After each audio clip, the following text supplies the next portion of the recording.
मान लीजिए अभी मार्केट बंद है, ये तारीख है 27 मार्च, आपको पता करना है कि 28 मार्च के दिन में मुझे बायस क्या रखना है। सिंपल से आए, ये क्लिक किया, इसे ऑन किया। हाँ जी, प्राइस क्या चल रहा है? 23,521 इसका आ रहा है एवरेज, और प्राइस क्लोजिंग क्या हुआ? 591। तो 591 ज़्यादा है, तो कल के लिए हमारा बायस क्या हो गया? बुलिश। इतना आसान है, इतना आसान है, इतना आसान है। इससे आपको आइडिया लग जाएगा कि कल मॉर्निंग में आपको जो ट्रेड सेट करनी है, या शुरुआत में जो सेटअप्स देखने हैं, वो बुलिश देखने हैं कि बेरिश, ठीक है? अब इसमें ध्यान क्या रखना है?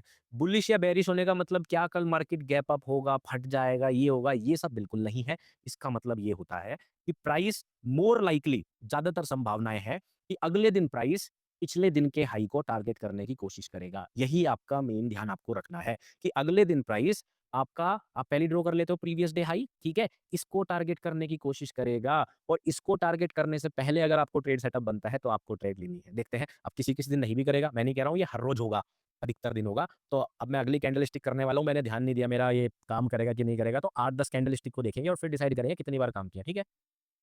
नेक्स्ट दिन क्या हुआ, ये देखो। क्या प्राइस ने ये हाई लिया कि नहीं लिया? Exactly done. प्राइस कहाँ ओपन हुआ? यहाँ पर। अब प्राइस पहले मान लीजिए नीचे आया और ऐसे आया, तो आपको इस बीच में एंट्री लेनी है। प्राइस यहाँ ओपन होने के बाद सीधा ऊपर गया, तो आपको इस बीच में एंट्री लेनी है। प्राइस सीधा यहाँ ओपन हो गया, तो आपको अब नई प्लानिंग से एंट्री लेनी है। अब कुछ और सोच लेना, इस प्लानिंग से एंट्री नहीं लेनी है। इस प्लानिंग का काम होता है पिछले दिन के हाई या पिछले दिन के लो तक प्राइस को पहुँचाना। इस एवरेज का काम ये होता है। एवरेज ने क्या बोला था? प्राइस ऊपर की तरफ जाएगा, तो प्रीवियस डे हाई चला गया। अब चलो, अब अगला दिन आ गया, चलो अब इस लाइन को हटा देते हैं, अब देखते हैं। अब मेरे को पहले ये बताओ कि भाई अब एवरेज प्राइस क्या है? एवरेज प्राइस है 554, और क्लोजिंग प्राइस क्या है? 519। सिंपल है। तो क्लोजिंग प्राइस नीचे है, क्लोजिंग प्राइस नीचे है, रेड वाला प्राइस ऊपर है, तो अगले दिन हम क्या टारगेट करेंगे? अगले दिन हम कोशिश ये करेंगे या उम्मीद करेंगे, प्राइस प्रीवियस डे लो को टारगेट करेगा कम से कम, और भी बेरिश जा सकता है, तो हमारा बायस मॉर्निंग में ही बेरिश रहेगा। देखते हैं, बन गई बात? बन गई बात? गिर गया? हो गया बेरिश? तो चलो 2 दिन तो हमारी बात काम कर गई भाई, 2 दिन काम कर गई। अब देखते हैं तीसरे दिन। अब बताओ, एवरेज प्राइस 302 है, क्लोजिंग प्राइस क्या है? 165। तो जहाँ क्लोजिंग प्राइस है उसी तरफ चलना है, तो हम कहेंगे भैया कल भी मार्केट नीचे की तरफ जाने की संभावनाएँ हैं। ठीक है। अब यहाँ पे आता है दूसरी कंडीशन कि कब आपको काम नहीं करना है, ठीक है। तो आज के दिन क्या हुआ? मार्केट जो है इसके नीचे नहीं गया, लेकिन अजब बात क्या हुई कि मार्केट ने बनाई इनसाइड बार। अब ये इनसाइड बार के साथ एक कंडीशन आएगी, वो मैं बताता हूँ, इनसाइड बार। तो जब इनसाइड बार नहीं बनी, तो आपने मॉर्निंग में यहाँ पे कोई शॉर्ट सेटअप प्लान किया होगा, मान लो सेटअप बना था कोई शॉर्ट का, या आप पूरे दिन इंतजार करते रहे कि मैं भैया शॉर्ट लूँगा पूरा दिन। आपने ये प्लानिंग करी कि मैं बेयरिश हूँ, शॉर्ट का प्लानिंग किया, मार्केट ने शॉर्ट का सेटअप दिया और आप जो है स्टॉप लॉस हो गए। तो कहने का मतलब ये है कि आज आपका बायस पूरी तरह से गलत हो गया। क्यों? क्योंकि मार्केट ने बना दी इनसाइड बार, ना इसने इधर का छोड़ा, ना इधर का छोड़ा। अब जभी भी इनसाइड बार बनेगी, अगले दिन की प्लानिंग नहीं करनी है। ये है आपके स्टॉप लॉसेस बचाने के तरीके। समझ गए? तो अब क्या बन गया? इनसाइड बार बन गई। तो अब अगले दिन बुलिश होगा कि बेरिश, इसकी प्लानिंग नहीं करनी। हालाँकि आप कर सकते हो, थोड़ा बहुत आइडिया ले सकते हो कि भाई बुलिश है तो बुलिश जा सकता है, लेकिन मैं सजेस्ट करूँगा अब अगले दिन ना बुलिश होना, ना बेरिश होना। इनसाइड बार में मैं आपको हमेशा इंडिसीजन ही बोलता हूँ। तो अगले दिन ना हम हाई की प्लानिंग करेंगे, ना लो की प्लानिंग करेंगे, देखते हैं क्या होता है। कोई बात नहीं, प्राइस नीचे आ गया। अब देखो यहाँ पर, यहाँ पर ध्यान देने वाली बात ये है कि प्राइस अभी भी इस रेंज के अंदर है। तो इसका मतलब ये है कि प्राइस अगर अभी भी कोई आपको बायस बढ़ाएगा, तो उसमें आपको धोखा दे सकता है। एक चीज़ क्या दे सकता है? धोखा दे सकता है। तो कोशिश तो ये करें, अभी भी अगर प्राइस किसी बड़ी कैंडलस्टिक जिसके रेंज में पहली कैंडलस्टिक बनी है, उसी में बना हुआ है, तो अवॉइड करें। लेकिन अब कुछ लोग ध्यान क्या देंगे कि सर इस दिन का तो लो चला गया ना, तो इनसाइड बार से तो बाहर आ गया, मैं तो इनसाइड बार से बाहर ही मान रहा हूँ इसको। तब आप उम्मीद करना चाहें, थोड़ा बहुत प्लान करना चाहें तो कर सकते हैं, मैं मना नहीं करूँगा, बट मैं अवॉइड कर देता था। मैं दूसरे दिन का बायस इनडिसीजन में चला जाता। देखो यहाँ पे मैं आपको कोई ट्रेड लेने का तरीका नहीं बता रहा हूँ कि ऐसा आपका पैसा बनेगा कि नहीं बनेगा, मैं आपको बायस पढ़ना सिखा रहा हूँ। तो अगले दिन मैं तो इनडिसीजन में रहूँगा, क्योंकि मार्केट अभी भी इस रेंज के बाहर नहीं आई। लेकिन एक बार देख लेते हैं 213 का मिड पॉइंट और 250 का, तो क्या बुलिश जाएगा प्राइस?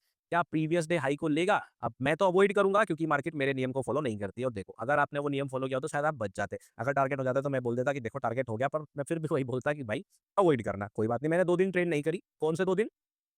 ट्रेड तो करी, इस बायस को सेट नहीं किया, इस दिन और इस दिन, क्योंकि इनसाइड बार थी। अब क्या मार्केट नीचे निकल गई? हाँ। इनसाइड बार है? नहीं। तो अब मैं वो प्लान करूँगा जो प्लान हमारा चल रहा था। क्या?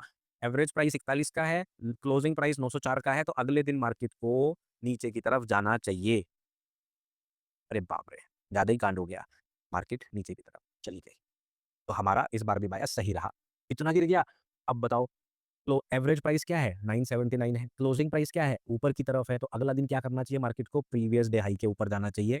प्रीवियस डे के हाई को हम लोग टारगेट करेंगे, ऊपर गई। ठीक है? अगले दिन मार्केट का क्लोजिंग प्राइस कहाँ जा रहा है भाई? ऊपर है 535 ऊपर है तो अगले दिन भी हम प्लान करेंगे ऊपर गई।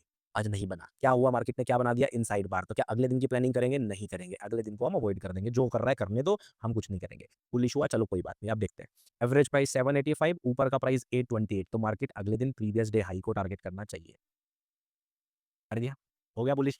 अब यहाँ पर 2 चीज़ें मैं आपको बता चुका हूँ। पहली बात कि आप अगले दिन का बायस किस तरफ रखेंगे, प्राइस किस तरफ जाएगा, प्रीवियस डे को टारगेट करे, प्रीवियस डे के हाई को टारगेट करेगा, प्रीवियस डे के लो को टारगेट करेगा। एक काम बना, दूसरा चीज़ हमने समझ ली कि मार्केट जो है यहाँ पर आपको जिसमें इनसाइड बार बन जाए, वो दिन आप अगला दिन आपको इंडिसीजन मान के चलना है, कोई खास फोकस पहले से नहीं करना। तीसरी चीज़ मैंने आपको बताई थी ट्रेड कैसे करेंगे और आपके मन में भी ये सवाल होगा कि सर इसको ट्रेड कैसे करेंगे? ये बात समझ में हमें अभी भी नहीं आई। तो देखो इसका सिंपल सा तरीका ये है कि जब दिन में मार्केट चल रहा होगा, जब लाइव मार्केट चल रही होगी, ठीक है? 2 तरीके हैं। पहला तरीका है पहले दिन मॉर्निंग में ट्रेड कैसे करेंगे? जैसे कि चलो बात करते हैं। अब अगर हम बात करें यहाँ पर ऐसा दिन आता है, जिसमें मार्केट गैप अप या गैप डाउन हो जाती है। जैसे देखो, मान लेते हैं इस तरह का प्राइस बना, आप बुलिश थे, अगले दिन मार्केट सीधा ऊपर चली गई। तो आपका जो बायस था, बायस तो सक्सेसफुल रहा, लेकिन इस बायस का हमें कोई फ़ायदा नहीं हुआ।